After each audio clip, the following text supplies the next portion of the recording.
So it's, I just want to remind the speakers that are going to come up, speak to the back of the room, because also our Zoom followers would love to hear you too. And in the back of the room after the meeting, I will be having sensory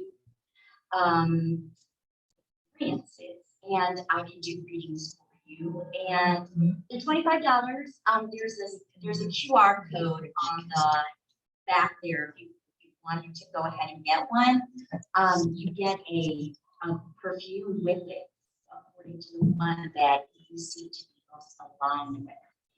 And they just go out from there. But we have a few people in the room that have experienced it, and it's really fast and transformative. The best part about it is that when you set a goal and you have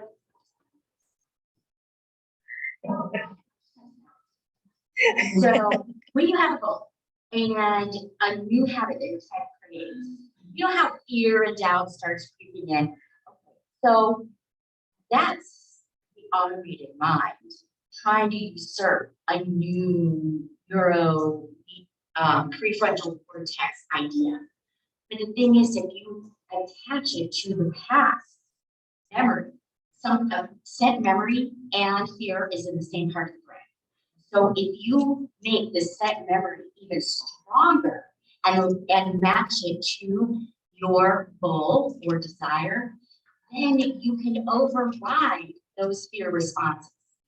So that is why this set technology works and why I love it so much. And I can't wait to share it with you.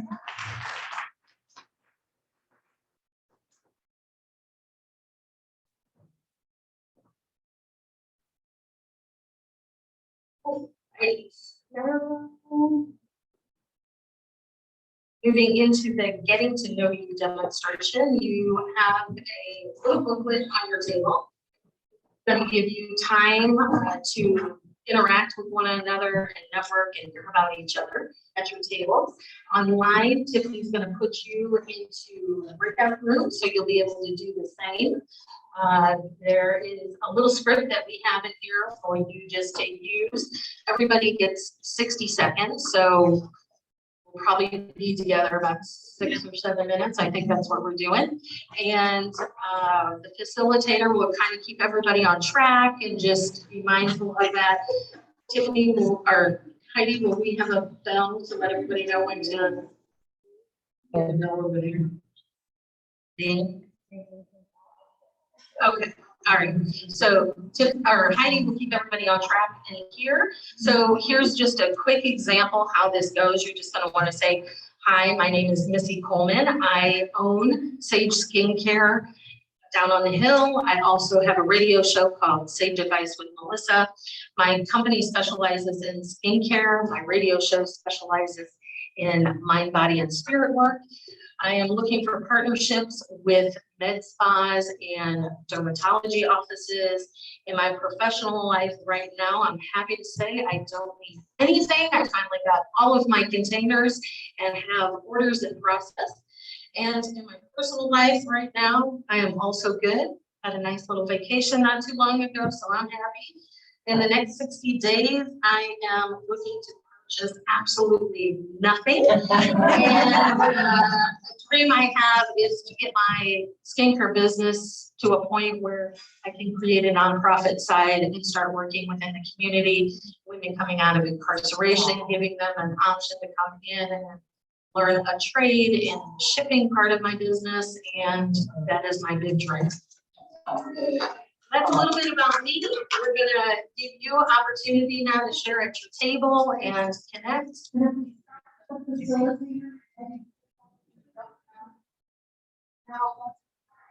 Yes, that works. What Karen said.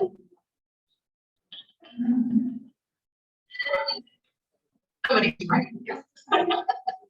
All right. Well, connect. I want to. Kathy Lambert. There's more.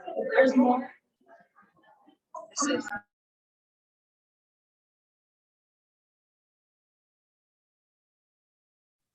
You Okay, can't hear good. I me, guess but them this is our muted. breakout room This because is our breakout room, yes. they muted. Yay. Okay, 'cause I was like, Yes. oh no, are they? Yes. Yeah, no, yeah, we'll just do I think it'll be a lot easier. We can do sound better here. I'm sorry about the audio. It's hard to follow. I'm trying to figure it out with them, but we might have to do it after the meeting.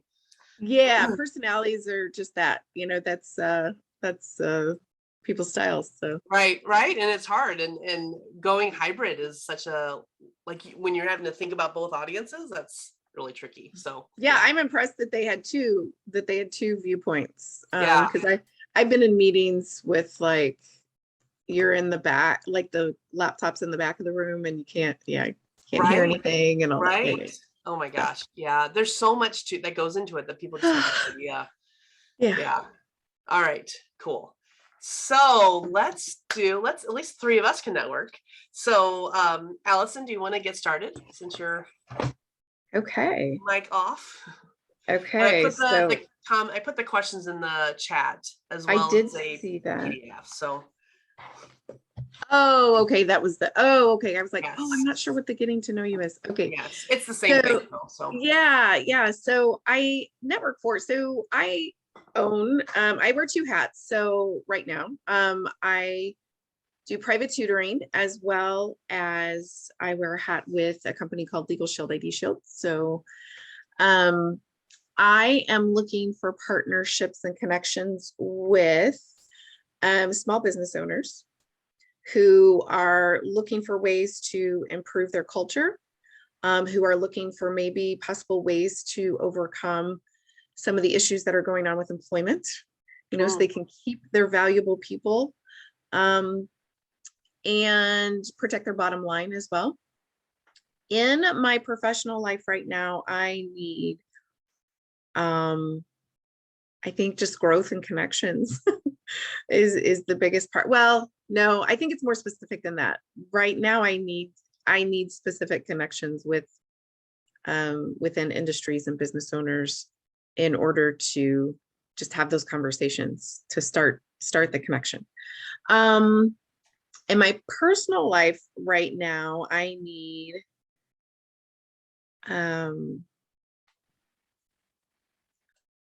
organization. That's what I really my schedule just all of a sudden, anyway, I went through like baby steps of this as the opening up continued, was having these days that are kind of back to back, and I was like, I don't want that. That was my old life. I don't want that. And now I feel like I'm finding myself more and more in that space. And in the next 60 days, I'm looking to purchase probably a wedding gift for my nephew. And then a dream that I have, I'm just going to be basic with that. Usually I have lots of dreams, but today I would say my dream that I have is to finally have all my income streams like really on that side of working as a well-oiled machine. That's the dream I have. Right. I love it. Good. Okay, right. Cool. Thank you. I appreciate that. Laura, do you want to introduce yourself?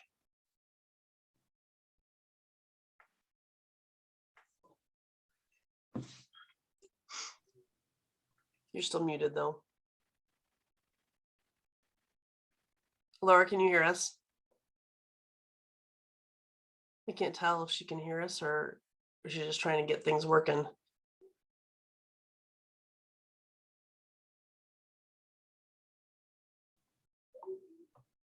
I looks to me like she's trying to do something. Right. Laura, can you hear us? Oh, or maybe we can put it on the chat. Yeah. Oh, she might be on a call. All right, so there's some. Okay, so I'll go. So my name is Tiffany Huckland, and my company is Lone Orange, and we specialize in helping solopreneurs grow their businesses beyond themselves. I've got two sides similar to you. I've got a branding and graphic design side that I've really grown the business with, but now I'm doing a lot more coaching specifically for solopreneurs. around branding and systems and helping them kind of be able to scale. We all kind of get stuck in doing what we do best, but now how do we scale it beyond ourselves? So I'm doing more coaching with that. I'm looking for partnerships and connections with, I'd say, just solopreneurs who are feeling overwhelmed, stuck where they're at, and need to kind of go into that, are ready to go into that next level. But I'm also looking for solopreneurs of every stage, because I've got a free Facebook group that I'm trying to put a lot of resources in for everybody to be able to grow with. Go ahead. No, go ahead. Sorry. And so in my professional life right now, what do I need? I just got off of vacation for 2 weeks and then headed back and got right back into COVID. So my brain is not in business right now. So I don't know what I need. I need time to get back into my professional life. Personal life, I need to get better. And in the next 60 days, I don't think I've got anything on my purchase list. Everyone has shared. Is that true? Or we have one more? One more person, sorry. Okay. Okay, cool. All right, good. All right. My dream is to be able to help 10,000 solopreneurs by the year 2030 to grow their business. So, all right. So that is my dream. All right, Laura, can you hear us now? By the year 2030. Oh, and can you repeat your business name? Lone Orange, LONE. Oh, okay. That makes sense. Okay. Yes, think like the Lone Ranger. Mhm. All right, so Laura, are you able to hear us? Looks like she's busy doing other things.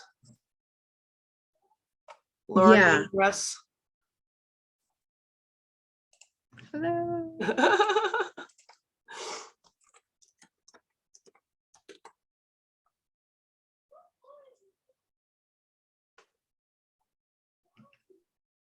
I just tried to message her. She looks very intent on something. Yes, I know. Maybe she thought we weren't going to do breakouts. No, she's back on the phone. All right. All right. Well, I know what I can say. Do you know Laura at all? I feel like she looks like I've met her before, but Okay. I don't. Yeah. Well, the one thing I can say for her is she produces Listen to Your Mother, which is a very awesome show, where she gets speakers to come from all over the place and tell us. Okay, let's start having a parents table. We know you guys cool. have extra people. Okay. All right, I guess we're back. All the other Good to meet tables you, have Allison. 4 or less. And oh my gosh, we love everybody networking so much. It's wonderful. Yes. So, that's okay. All right, we need to get back on track, everybody. So there's cards at the table. If you need to give connections to anyone, you can write them down there. Our family cell phones, so share your information. Okay, let's pause. We will continue after. If you did not get a chance to finish, we'll continue after. All right. I just want to let everybody know we are about 10 minutes behind, so we want to stay mindful of everybody's time. Next, I would love to take this opportunity to introduce Jennifer Bardot. Jennifer is a consultant for health and benefits, providing solutions to improve employees' work experience and support employers with developing strategic plans.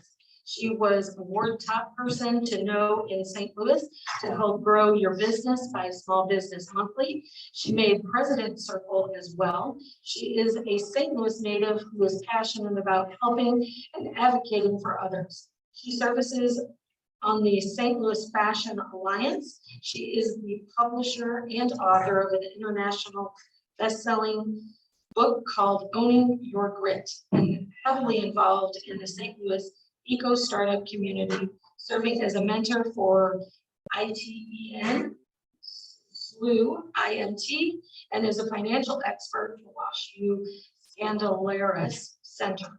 He serves as the chair for Cycle Nation, supporting the American Heart Association, where in 2021, she fundraised $30,000 and has a goal of $60,000 for 2022.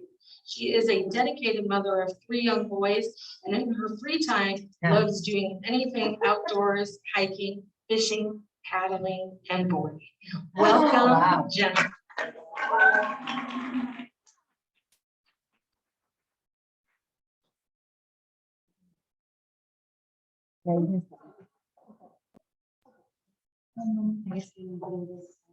Hi, everybody. Thank you so much for this opportunity. Oh, sorry. Thank you so much for this opportunity. I'm never here. It's been so long since I've been here in person, and Karen reached out. I said yes. So, this is a book that I launched actually last year in 2021. It's called Owning Your Grit. I've never written a book, or actually writing a book is probably one of the most exciting things I've ever done. And most of the women in this book had never written a book either, so it's very much a grassroots effort. What we did is we shared multiple stories of our grit, our growth, resilience, intention, and tenacity on our journey.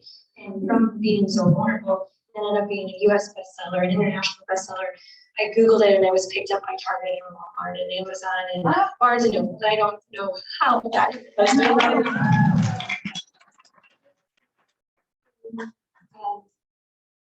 those are the women that was at our book launch. We did that at Ameristar in St. Charles, and that was actually one of the first in-person experiences a lot of people had had since school. So, yeah. So what's the inspiration in grit? What I was experiencing as a banker at Enterprise Banking Trust is a lot of my clients were experiencing, burnout, loneliness, isolation, anxiety, depression, all of this crap. It was just sadness and sorrow. And I was like, what can we do to lift up other women? And I'm sure there's other women that are hurting behind closed doors. So what can we do? So my inspiration was to put together this book and really empower women. Because by sharing stories and being vulnerable and creating an intentional community, we can lift others up who we might not even never have a conversation. Can you speak louder into the I'm mic? very raspy Yeah. too, Yeah. so just Yeah. always like that. And you bring it like that. and- Sure. not really, but here's the Okay. thing. Use this one. If There we you want go. That might be better. Okay. So. All right. And also there was a statistic published by Forbes that gave me this information. I read this statistic that said over, I think it was 12.2 million jobs were lost during COVID, and the majority of those were held by women. And I just thought, wow, that is impactful. We need to really come together and figure out a solution to lift women up. So that inspired the journey. This is me. This is me at 18, just now trying to figure it out. I never had it figured out. I was actually kind of an alternative student, not the best student. I was a cheerleader and really involved in school, but I really never took my schooling seriously. And I was just a C student, not real dedicated, but I was definitely engaged with my social life and making sure that I was attending all the parties and having that. So this is me when I was at Enterprise. I love people. I love supporting people. That is who I am to my core. And just because I was there and listening to people and figuring out how to add value to others and connecting, I ended up becoming like on the cover of Small Business Monthly, which I never even envisioned would happen. So right now I'm sharing this because I've always dealt with self-confidence issues and people look like they have it all together and somehow I made it on this cover, but I've always dealt with self-confidence issues. So right now I want to ask all of you, who is your true self? And then who is the self inside of you that you kind of don't share with the world? So that's going to be the next slide. This is just a kind of overview what grit is. So grit is growth, resilience, intention, and tenacity.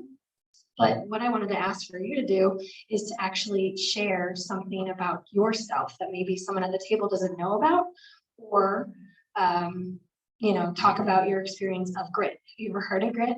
Is that something new to you? Yes. That's on the next slide too. Sorry. We kind of already did that. So I'm going to bypass this slide and I challenge you to look up grit later and kind of see if you've experienced your own grit journey already. So having grit takes that open mindset. You've got to think out of the box. You can't just have this fixed mindset. Everything fits in the box. Everything's perfect. That's not grit. You have to think, and obviously you have to be vulnerable. One of the statistics that I actually read and found, which was really interesting, is in the military, they actually determine grit based on a candidate's ability to succeed during boot camp. So grit's actually been something that a lot of people have studied and utilized to determine performance. And a lot of employers, you know, when you're looking to hire, it's important to not just look at their resume, interview their references, see if their stories are sounding like someone who has grit, because if someone has grit, they're going to show up, they're going to be resilient.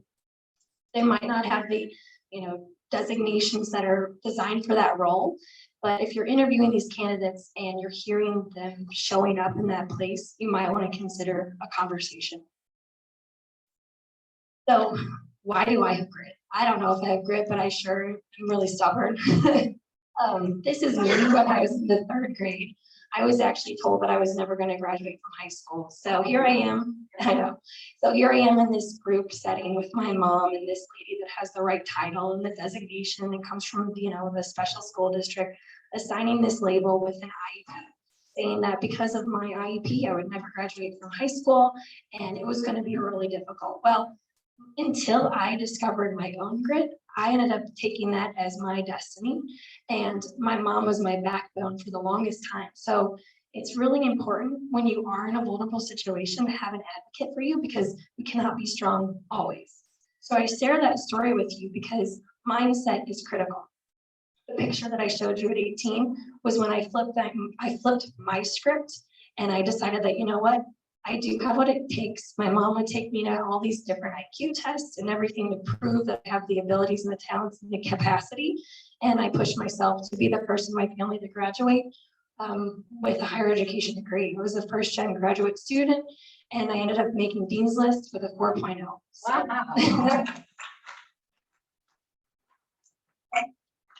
I love Albert Einstein because obviously everybody knows him, but this quote really sticks with me. You know, if everybody is a genius, maybe you shouldn't judge a fish's ability to climb a tree. And I just love that because it just shows you sometimes in our society that we only look in one lens, one box. But if you don't fit in that box, then you're the fish that's trying to climb the tree. You're never going to get up that tree. So I love Einstein. Anyway, there's some statistics up there. Obviously, that man had grit. I share these stories because this is my son, Mason. He's now 11 years old. And the picture on the left was he was diagnosed with a speech delay and a developmental delay. You can have grit at any age. That child worked so hard to master his speech delay and he no longer has an IEP. Wow. This is the same child on the right. For the first 6 years of his life, he was just sick all the time. 105.6 fevers for 6 days on end. I went to an EMT. I went to any doctor I could to try to figure out what was going on. Finally, I did a blood panel and found out that he was missing a vaccine. But that whole time, he was this joyful child showing up for school, trying to participate in sports, always getting sick. So I share this with you because grit shows up in all different types of aspects of your life. Sometimes it's in transition, sometimes it's in health, sometimes it's in finances or loss. So I just shared that with you. So how do we identify people who have grit? There's going to be these words that you hear. They're tough, they're stubborn, they're resilient, they're optimistic, they're headstrong, they're so strategic. You can start listening with these words of how other people depict others, and you'll be able to identify folks in your community that have grit too, because there might be a deeper story behind what has made them so strong. So 1 in 5 people actually struggle with a mental illness one time in a year. And obviously during COVID, there was so much going on with anxiety and depression and all this stuff. So if we can teach people intentionally how to have grit, which grit can be taught, we are going to increase the lives and improve happiness, life satisfaction, and essentially be a happier community. So that's my purpose here, is to teach you grit, because it is something that we can be taught. And it's a layer of gratitude, but it goes a little bit deeper. So here's some characteristics of leaders that have grit. So obviously they're passionate about what their work is. Obviously being a gritty leader, you create a gritty culture, you have gritty employees, and then you show up and then that just leads into the community. You have to have focus. You obviously don't have to have gratification right off the bat because you are resilient. That's okay. I know I only have 15 minutes, so I need to start quiet. So yeah, so obviously you need to keep open-minded when I said that. Growth might not happen as you predict. So get comfortable with the uncertainty of life. As long as you are focused, you might have to take alternative paths, but eventually you'll get there. Okay. And then resilience, that's my mom. She was my rock until I was able to find my own backbone. That's me graduating with 2 master's degrees a semester early on. So it's with only $15,000 with student loan debt. Because I had grit. So what does grit do? It enhances your well-being, your culture, your community, your health. And it's the opposite of helplessness because you're being intentional about making change. And obviously intention is a piece of grit as well as tenacity. And then, like I said, grit can lead to higher satisfaction, confidence, and happiness. Okay, I'll slow down. So how do we retrain our brain? How do we identify our grit? How do we start living a gritty lifestyle? Well, you have to create a routine. You have to be intentional about what is your goal? Where are you trying to go? You know, Brene Brown always says, clear is kind. You need to be clear with yourself, figure out what your destination is and how you're going to get there. You need to learn your why. My why is supporting people. And I've been like that since I was little. I have 2 master's degrees in counseling. I've worked in finance. I've worked out in employee benefits, but I always show up for people. So what's your why? And then check your feelings, because if you're not in it for the right reasons, then you're not in the right place. You're not in alignment. You need to make sure that you're going down the track that's destined for you, because that's when you're going to show up and be yourself. And then obviously remember that you cannot control everything in life. Life's very uncertain, but by being intentional, you know, being resilient and having that tenacity, you can eventually get to wherever the destination is that you're trying to get to. And then obviously the benefits of having grit. You're going to have more confidence. You're going to step in. You're going to get comfortable being uncomfortable. You're going to put yourself in vulnerable situations. I'm not a speaker. This is intimidating to me. So you get used to doing things out of your comfort zone because you're trying to shift your mindset and go a different track. You're training your brain. And then you learn from your mistakes. By having grit and showing up, you're not going to be this arrogant person. You're going to remain in your humility because that's how you stay grounded in your why. And then I hinted at this. It's really important to build a gritty team because that spreads into a gritty culture. So make sure you're constantly doing things for self-improvement. People always label themselves as experts, but I always think in life it's important for us to constantly grow and evolve because we've never truly landed anywhere until we've taken our last breath. There's always room for growth. And then these are some of the books that have really impacted me on my journey. Like I said, I studied psychology and I have 2 masters in counseling, but after graduating from counseling, it was actually the hands-on training and the work that I was doing in the community for me to really help me understand my purpose and my mission and how I can help others and bring value into their lives. So 4 Agreements really helps you understand just others outside yourself. Servant leadership is huge. If you've never read that, definitely check that out because you're not here to only serve yourself. You're here to share your talents and attributes with the world. And then obviously anything Brene Brown, I love Untamed, but Atomic Habits, I think that is a really great book because sometimes change is really scary. And when we take small steps, even if it's a small step, a big step, whatever kind of step, you are creating change, you're creating growth, you're inviting that into your space. So Atomic Habits is a great book to help you articulate how to get focused and intention on each step along your journey. And that's all I got. Yeah. Oh, I am launching a deconstructing grit journey. It's a 4-part collection. I will be launching Growth in August the 2nd, and it's very similar to the first kind of book on grid. It's all made up of women's vulnerable stories, but they're intentional around growth. And then it's leaving the reader with an action item, how they can apply that to their own life. So for me, gratitude's huge. So I'm going to try to teach the reader how to invite gratitude in their life and then, apply it. I'm also donating all the proceeds from my ebook launch to the American Heart Association because my mom lost her father at 42 from a stroke. And that's obviously too young. She was only like 14 years old. So I'm very passionate about this because stroke can happen to anybody at any age, no matter how healthy you are. So I'm trying to bring awareness to the stroke and the American Heart Association. So thank you.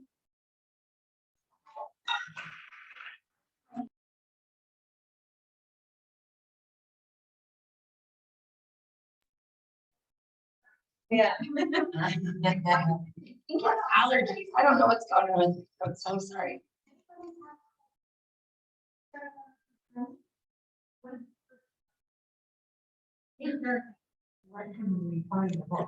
So growth or the. Yes, where can we Oh, find yeah. the book? Oh, you're good. I actually brought a couple of copies. You can still buy them at Amazon, Target, Barnes and Noble, Walmart. What? Oh, it is on Kindle too. Yep.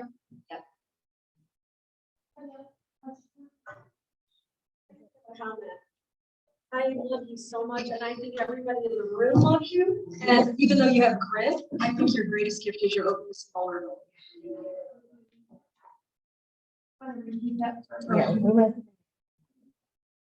Zoom, do you have any questions for us? Thank you for sharing. Hand up.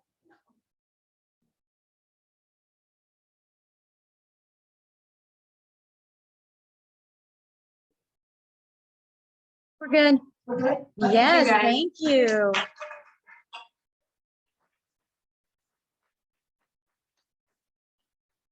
Thank you, Jennifer, for the reminder too of all those amazing things she had in her speech today. And I probably have half the books you recommended.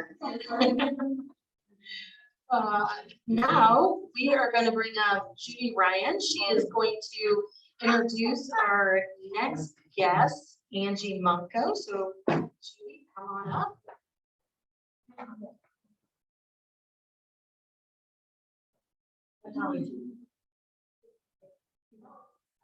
Angie, do you want me to read your bio as well? Okay. Okay, I'll just say the thing that Angie asked me to share, which is, I don't know any of if you've been through divorce or not. I was divorced 21 years ago, and I had been married 21 years, and it was the hardest thing I ever went through.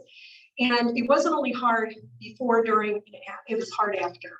It took me about 15 years to kind of understand it all and heal from it. And I think, like many women, I didn't really know how to reach out for the support I needed. I didn't even know what support I needed. So for those of you who could be going through something like that, or know somebody who could be, I just want you to know Angie, because she is such a big, big-hearted person who knows firsthand the pain of divorce and many other kinds of loss. And her mission is to help women and men who go through the divorce process. Welcome, Angie.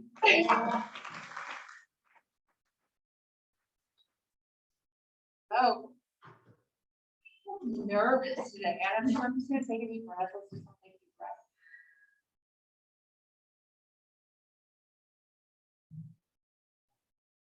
Happy that you're on here today, and Microphone. I have on. Ready? Not working. Gotcha. Okay. So I've titled this talk "From Blaming and Shaming to Self-Advocacy" because this is my story. I'm a holistic divorce coach, and I guide women to get their lives back after the trauma of divorce. And so they can. So, sorry. Okay. So I want to share my personal story through the lens of codependency issues and patterns that began, and really show you how my mess became my message. And my story will explain to you why I'm so passionate about helping women and children who are going through divorce. So I want to define codependency as blaming others for how I feel. That's simple, blaming others for how I feel. Instead of getting curious, I shut down and I get defensive. And so I want to share with you two stories that really define and got me on that path to codependency and people pleasing. And the first one is I wanted to prove my worth to my dad. I wanted to prove my worth to my dad. And so I just remember when I was growing up that I felt loved by my mom and my grandma. And, they were always doting on me, giving me attention, but I never felt that attention from my own dad. And so I remember when I was in 8th grade, he challenged me to make straight A's. And of course, I actually did it. I could not make one A minus, but just straight A's because I wanted to get his love. I wanted to get his approval. And so I felt like I had to earn it. The impact of this was that it hurt my self-worth because I thought, well, my own dad doesn't love me for just who I am, then why would anyone else? So it created this pattern of I don't feel good enough. Okay. The second impact that created this codependency is I didn't feel safe growing up with my dad because as I was growing up, he was not very kind to my mom. You could say he was abusive to her, and he had anger issues. And because we need our parents to survive as children, we can grow into adults who also look to other people for their source of safety. Does that make sense? So I needed my dad to keep me safe, which he didn't do. And so when we look to others to keep us safe, it can show up in various ways. And so the first thing that it showed up for me was I need not to be blamed. Like, don't blame me. And this pattern of don't blame me has showed up with my husband, Steve. I feel blamed for his feelings. This has been a through pattern for me. And then I turn right around and I do the same thing to him because I get angry. I blame him for my anger. You made me angry. You're angry at me. It's a vicious cycle. The other thing is that I need someone else, namely my husband. Don't we all do that like with our romantic partners a lot? To reinstall my sense of worth. So I need him to apologize if he's done something. And the third thing, I need to be right about my interpretation of reality, my projection of reality. So I need Steve, that's my husband, to validate me and to understand me. There's a lot of requirements, right? To be in a relationship with me. And so the impact is that I have this power struggle with Steve, especially. And most often, if I'm feeling insecure about something. So I want to give you an example of this. This just happened just recently. A few days ago, Steve and I were sitting there watching TV, and he said to me, I hope you know just how much I love you, because if you don't know that by now, you're kind of slow. And I'm okay, that sounds like an offhanded compliment, right? But then it was the next thing that he said. He said, but I don't feel like you reciprocate that. And I'm like, oh, like it really triggered me. It was like a stab in my heart. And so I got defensive about it. And the reason for this is because there's this part of me who feels like I don't prioritize my loved ones. And, that I take my loved ones for granted. So allow me to share with you my walk of shame. I married my dad, at least a guy who was a lot like my dad. We'll call him Rob. And he was 12 years older than me when I met him. I was 15 years old at the time.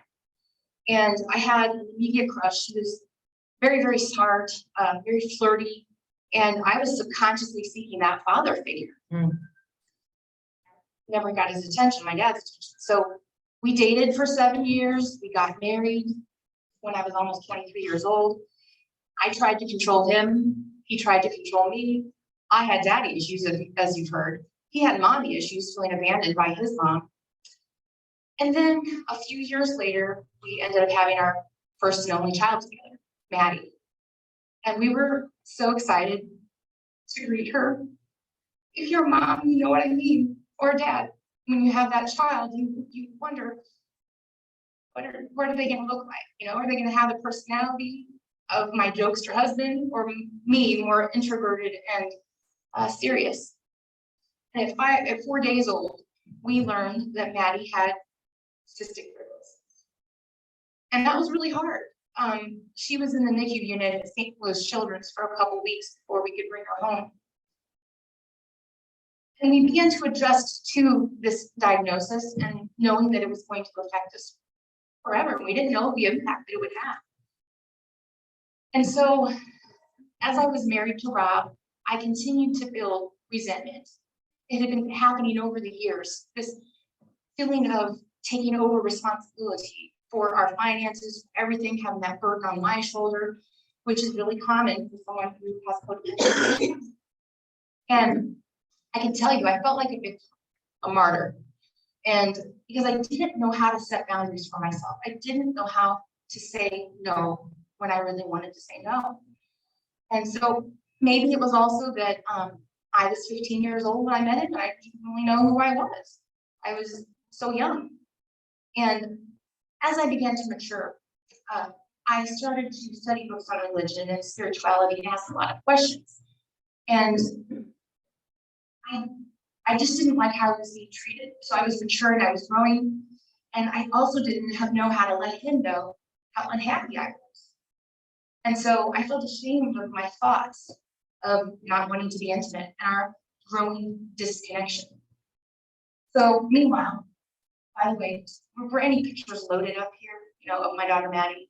Because I sent them, the pictures of Maddie. Okay, that's fine. That's fine. I just wanted to make sure. And so meanwhile, I met my husband that I'm married to now, Steve, at my job. And I had an immediate connection with him, and I'm deeply in love with him now, and call it fate, but I could no longer stay with Rob. And when I asked for a divorce, Rob very understandably hurt and blindsided. And I asked for joint custody, and he was adamant about, no, there's no way, over my dead body, for his words. So out of guilt for wanting the divorce and not feeling courageous enough to fight him, I relinquished custody of my daughter Maddie, who wasn't quite yet 2 years old. And so, remember, I call this my walk of shame. I did continue to selfishly guard my time with her, and post-divorce, and I, every other weekend I got her, holidays, summer visits, and Steve had a daughter who was a year older than Maddie at the time, and her name was Chelsea, and they became best friends. And so at this time, we began to go all over the world, and we traveled, and we had wonderful times together. And since the moment that I gave up custody of Maddie, I was always trying to find a way to make it up to her. Can anyone relate? You make a decision that you regret, and I was always trying to make it up to her. When she turned 11 years old, she told me, she said, "Mommy, I want to come move in with you." And I was ecstatic because I wanted the same thing. And so I taught her tapping and visualization. She started doing all this stuff, and so did I. And she expressed this to her dad, that she wanted to come move in, and he was very hurt, and he refused. And so my bias is that he got triggered by her wanting to leave, just like I had. So I began working with a guardian ad litem and an attorney to advocate for our needs. And I began to communicate with her via email. 2 years later, I know I have to be quick here, we were so excited because she got to move in with us in July of 2009. She was 13 years old, started in a brand new school. She was in 8th grade. I was just really proud of her bravery for doing that. And soon thereafter, though, she had this guilt. She felt guilty for leaving her dad's family. And she was called selfish. So she took that to heart. She carried that burden, and her mental and emotional health was affected. This is what I mean by being in the middle of divorce. So when she was 15, she started going into the hospital. She avoided that for 15 years. So she went in, they give you IV antibiotics that affect the gut. So what happened is, from year to year, she kept going in with more frequency to the hospital. And I remember back in 2018 in August, I began a healing circle. It's called a Circle of Eight by Bryn McTaggart. And we meet every Saturday, and she loved it because she felt special about that. And it made her very, very special. And part of her stated intention was Maddie is finally free. And 2 short months later, Maddie died. And I feel like that healing circle sped up her transition because she no longer wanted to be in a body anymore that was as sick as it was cystic fibrosis. And after her death, she was indeed finally free. Just not the freedom that I had envisioned for her. So I want to close this circle. Earlier, I said that Steve really triggered me a few days ago when he said I didn't reciprocate his love. And it hurt me because of Maddie. I remember she said to me, she wanted me to work less hours with my job. She said, well, Mommy, I'm not going to be around forever, you know. I felt manipulated at the time, but since she's passed on October 26th of 2018, I have carried guilt and shame for not prioritizing her the way that I should have. So I can get caught up in tasks over people. And I can doubt myself and say, am I selfish? You know, am I afraid of intimate connection with others on some level? So Steve's comment just shone that spotlight on my shame. Despite my flaws, I help other women to become loving self-advocates. A term that I have created for somebody who gives herself the benefit of a doubt and continues to be the hero in her own journey and continually lifts herself up and forgives herself. So my passion is to help other women to not make the same mistakes that I did, because I didn't advocate for myself. I regret that Maddie was in the middle of our divorce. She felt abandoned by me when I left, and then by her dad, who moved out of state shortly after she moved in with me. How much time? So I just want to say, children want to be loved by both parents, right? And they want to love both parents. They want to see their parents together in harmony. And there's many facts about the negative effect of divorce on kids. 25 to 30% greater chance they have of getting depression, anxiety, and acting out when they're young children and they're going through a divorce or they're in the middle of it. The long-term mental and emotional effects can last a minimum of 2 decades, if not an entire lifetime. So in order to become a loving self-advocate, we need to experience our sense of worth and lovability. To become a loving self-advocate and stand up for me and Maddie, I needed to stop blaming, right, others how I felt. I needed to stop abandoning myself to please others. To stay grounded in my body, in my thoughts, my feelings, and my emotions and sensations. To get curious about my own experience, like what's going on with you, Angie? You know, if I'm feeling anxious or fearful. And to stop suppressing more vulnerable feelings of sadness and grief and shame. Because that's under the surface of anger. And when I blame others for how I feel, codependence, I lose my wisdom. I lose my creativity, my resilience, my grit, and I don't see my worth. I lose direction. By showing up as a loving self-advocate, I'm not tempted to get on what I call someone else's side of the street and get overwhelmed by their stuff. I'm able to heal my heart and to be in connection with other people. So we're never upset for the reasons that we think we are. You know, it can appear that way, but life's inconveniences can cause us to feel anxious and upset.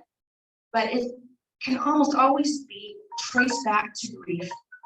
Somewhere along the way, we were disappointed. We didn't get what we wanted. It could be the death of a loved one. It could be a divorce. It could be a breakup from a lover, or moving to another house or school or whatever. Grief is grief. And it's the vulnerable thing that we need to feel and to move through it. I wanted to blame Steve for making me feel ashamed of myself and my past choices, but blaming only creates disconnection. Codependence gets us hooked into somebody else's story and distracts us from what we really need to do. We avoid vulnerable feelings and we look to others for safety, putting our well-being into the hands of someone who's going to rescue us from ourselves. The good news is that our codependent self is not us. It's not who we truly are. It came about to survive childhood. And so who we really are is safe and lovable and worthy and deserving and good enough. So the most empowering thing that I can do is to advocate for myself rather than blame, and push others away. Saying what I want is scary because I can be called selfish. Here's the bottom line. I must learn to have compassion for myself, give myself the benefit of the doubt, speaking kindly to myself like, you make sense, Angie. Keep those words in mind. You make sense. It's a wonderful thing to tell yourself. As adults, we can't expect our parents or our spouse or anybody else to do this for us. No one's coming to rescue us but us. Hopefully my story will help you to understand my motivation to help women and children who are being impacted by divorce, whether considering it, going through it now, or dealing with the impact of it from a long time ago. My quick ask here is if you know somebody that's experiencing this, to let me know. They can go out to harmonyharbor.com and get my contact information, and I do a free discovery session, Healing Through Divorce call. And also, if you know somebody who has a salon or somebody who, think of it this way, they are talking to people, to women before they go through the divorce. Whoever that is, be a salon owner, like a stylist who's doing someone's hair or their nails or a facial or a massage or something like that. If you know somebody who is interested in collaboration and would know about a divorce, people don't want to self-select that, please let me know. So thank you so much.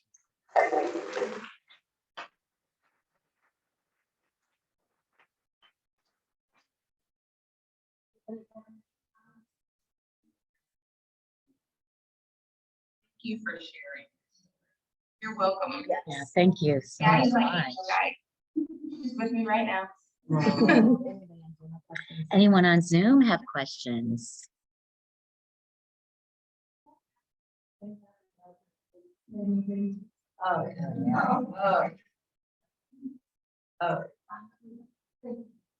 Thank you, Angie. Thank you so much. Thank you.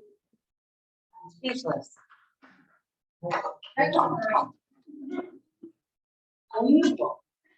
I can share, Angie, you get to blame me for the pictures. I saw your headshot and didn't look any further. I'm the one you get to blame.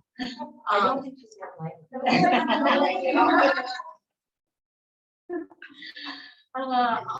right, so next we move into Dream Tank. Do you want to share about Dream Tank or do you want me to do it? Okay. Dream Tank is an opportunity if you have a business or creating a business and you need some assistance, just need to run some thoughts over and share with us and get some feedback. So today we have Erica Williams from a Red Circle. She is going to tell us a little bit about her business and well, don't we all? We all want $1 million.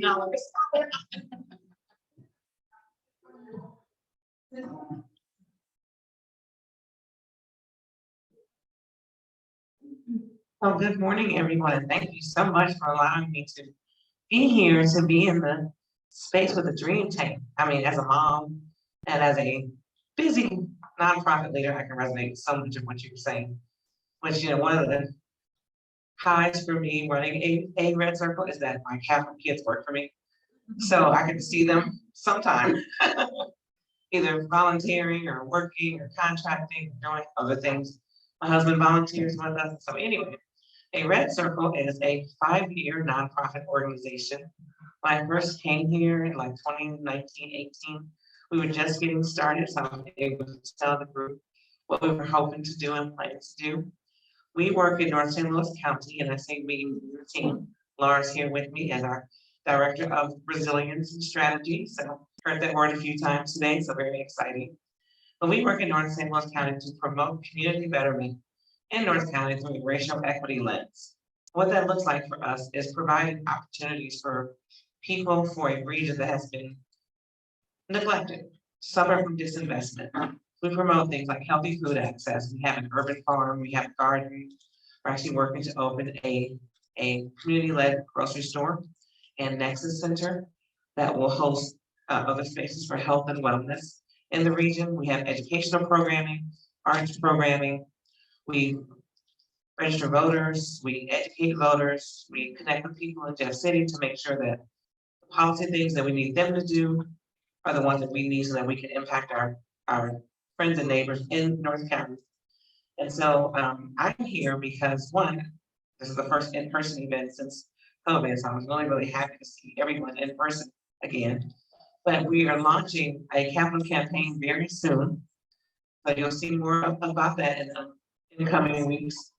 We're hosting a brunch on July 23rd at one of our urban farms so that people can come see the farm, learn about the work that we're doing, learn how to support, whether it's sharing, giving, adding to, the voice. Oftentimes, we're in spaces where people don't understand when I say things like food desert. They're like, there's a store right down the street. What do you mean? So then I'm gonna have to do some educating about, what that means for people who may not have transportation, or maybe the quality of the food in the store isn't that great. Maybe the prices in that particular store are higher than in other stores because they know that that's the only store there. So they'll price gouge at that store. That happens a lot in North County. So we do a lot of that type of education. People, I mean, some of our lawmakers are like, what do you mean? What do you mean there's a food desert? Like, where do you live? You obviously aren't close enough within North County to say something like that. But anyway, I get off that. So that is the work that we're doing at A Red Circle. We have a space that we picked out, and we're actually in the running. We have some, we sent a proposal to Congresswoman Cori Bush, and she is going to work to get our proposal into the budget fiscal year 2023. If you go to our website, aredcircle.org, you'll see at the top, like, special project announcement. You'll see the store where you can either click to give, share it, or you can click on some letters to Congresswoman Cori Bush's office and say, yes, we understand the need for better healthy food access in North St. Louis County. The store will also support our local farmers and growers, which is super important because we have a lot of farmers who are growing amazing food, but it's that distribution channel that, causes the bottleneck. So either food doesn't get out, or it's, it has to go far away for the farmers to make money, or the food goes bad and it's not harvested and stored. At the store, in addition to being able to shop and have a demonstration garden, because we love to grow food, we will also have a cold storage space on site for the farmers. That way they can provide them infrastructure so they can store their food. So anyway, this is a very community-led effort. And so I'm really excited to share more with you guys, but that is the big ask for today.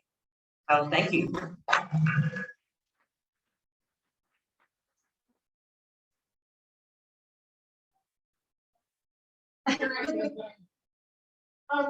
On the table there, we forgot to talk about these. These are cards that you can write information. If you know of someone that that might be interested in a red circle, you can give this to. You can give it today, or you can make notes to yourself to follow up. But we want to support the work that they're doing there. I'm from Ferguson, Missouri, and my dream before I die is that St. Louis becomes a loving city where we are inclusive and we are caring. Remember we had a logo like this from CPW. It was like one that we care about. So if you think of anyone or know of anyone, check out what you see. And say, and you work with hundreds of nonprofits. Just say a word about Erica and her mission. And I waited till you put food in your mouth. I know, I'm really sorry. So this woman is actually just so inspiring. I mean, Erica, you inspire me so much. Her dedication, her passion, what she's doing in North County, what you're doing for that community is life-changing. And it's, to me, you're saving lives. And to be a part of the change that you're doing there, you're making a difference. She works in the community, on the ground, with people, and she's building this amazing, incredible team. Laura, it's great to meet you. I can't tell you enough about how just amazing and everything that Erica does, it's done strategic. It's done for the benefit of the community. It's done to help people to really move forward with economic stability, not only for themselves and their families, but for that community to grow and to thrive and to be a part of it. And to be a part of what the work that they're doing at a Red Circle is that you're really being a part of that community development and you're helping children and those families for those brighter futures and helping them for that long-term sustainability. Thank you for what you're doing. Thank you for your vision and the Thank passion. you.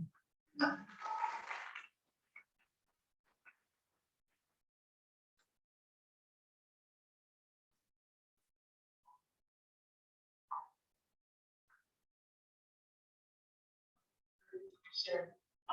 Is there anybody that would like to take this opportunity to share how Gateway to Dreams, connecting and promoting women, or any of the other groups have helped you, move to your next level or come up with an idea you may not have been thinking about? Like to share?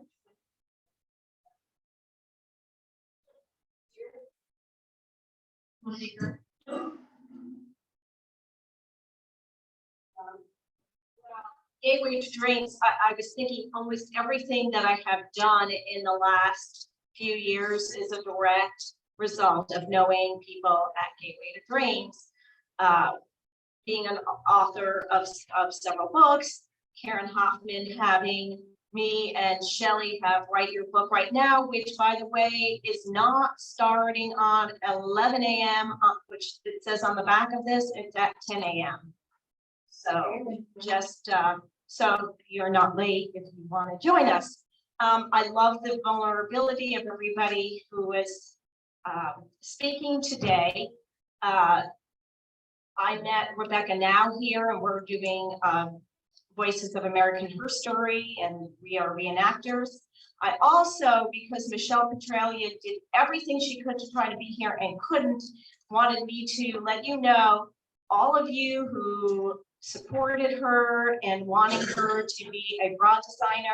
She's now working at Soma at the Chesterfield outlet store called the District. It used to be Taubman Outlet. And she wants you to come and help her, not help her, let her help you if you need her assistance. And there's copies of what she's doing in the back there.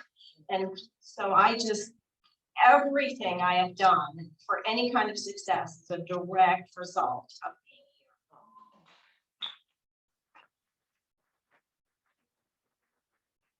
here. We're gonna keep it short just because we are running so far behind to be mindful of everybody's time. So next, I would like to again introduce you to Karen's board. Help support all the things that we do here. They got to stand up, so you got to see them earlier, but we appreciate everything that these ladies do to keep Gateway to Dreams going and thriving. In addition, we have a host of volunteers that do things, and now that we are back live, there are many more things that we're going to need assistance with. So are there on the little forms that Karen has talked about a few times, you have opportunities to fill that out. Let us know if you want to assist us. Huh? Exactly. All right.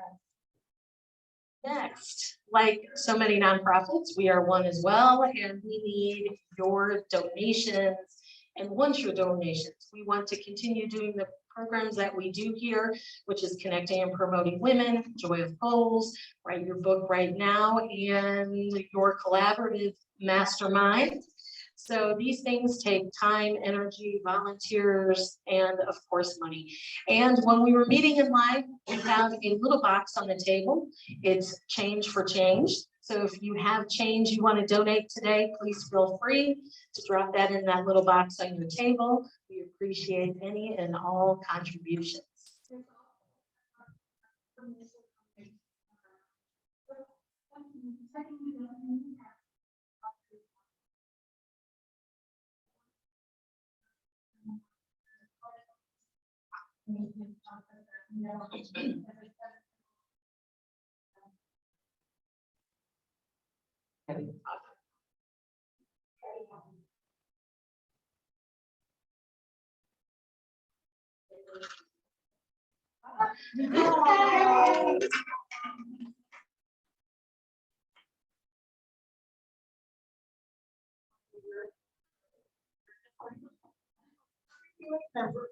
Renewing member, we'll take that.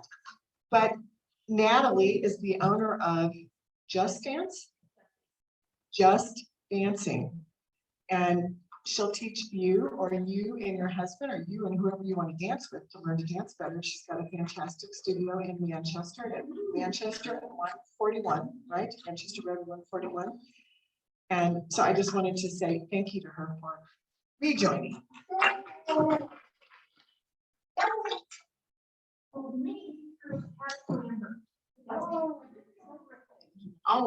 Always a ripple. And I'd just like to, thank everybody for attending today. And before I go with the closing quote, I also just want to encourage everyone, we have to support our men too. And I want to point out these two, as well as Shane over there, that has graciously helped us. But these two gentlemen are doing amazing things in the communities and building a group for men to come and share and heal just as us ladies are. And they are divine humans. So if you've not chatted with them, please do. They're amazing gentlemen. So our closing quote for today is, dreams aren't what you believe, what you leave behind when morning comes. They are the stuff that fill your every living moment. So dream big and you can. Eric, you want to take us home? Yeah.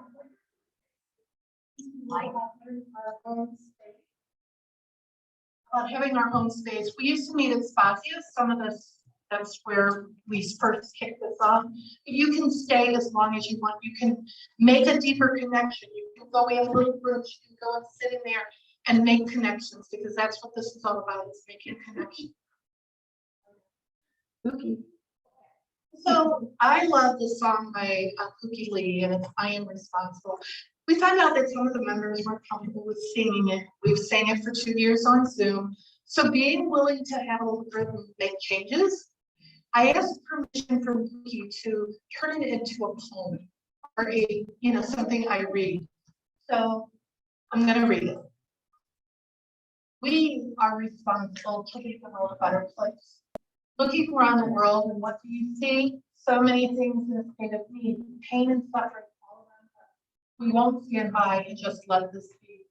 We are responsible to make the world a better place. Everywhere everyone wants to be free, some look around and say, it's that me. How can they close your eyes and not see that all comes down to us? We are responsible to make the world a better place. We are reliable, accountable, dependable, invincible. We are capable. We are responsible to lead the world. We didn't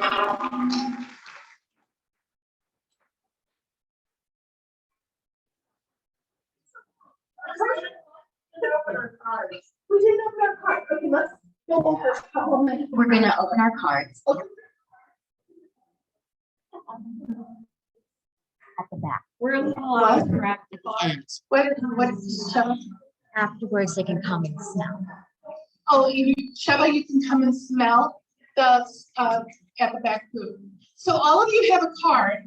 Did you open it up, and did yours have anything that really resonated? Okay, Tracy's looking at me like, I read her eyes too, Heidi. Yeah. Okay. Just in case you forget, your smile makes the world a little brighter. Oh, one more thing, be sure to give your cards to your table facilitator. Everybody hear me? Be sure to give this card to your table facilitators, and then Kathy is gonna collect them from the table facilitators. Everyone have an excellent day. Thank you.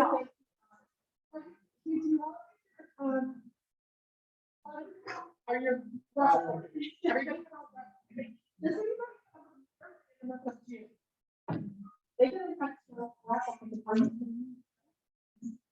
one. Yeah.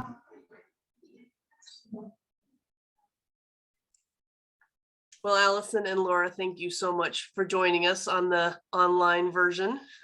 We'll work on some of our technical. Thank you for being here. Do you have anything you want to share with the group? And Tiffany, thank you for being awake. Does anybody have anything they want to share? No? I don't think so. Okay. but thanks for having us. Thank you for being here. We're gonna give away a couple and for those.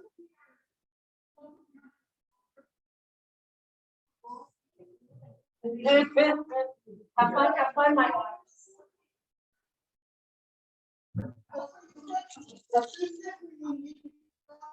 All right, I think we're done.